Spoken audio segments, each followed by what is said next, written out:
পুরো বিউটিফুল লোক।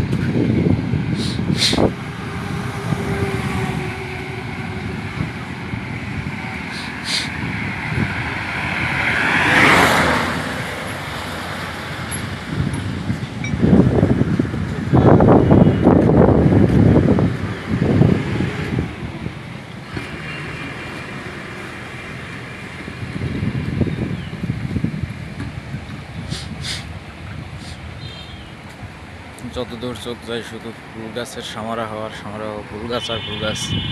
খুব সুন্দর একটা দৃশ্য। রিক্স হাইওয়ে রোড যেহেতু প্রচুর রিক্স এখানে, সো তারপরেও গাছ দেখে ভিডিও না করে পারলাম না। ফুলগুলো কত সুন্দর দেখেন।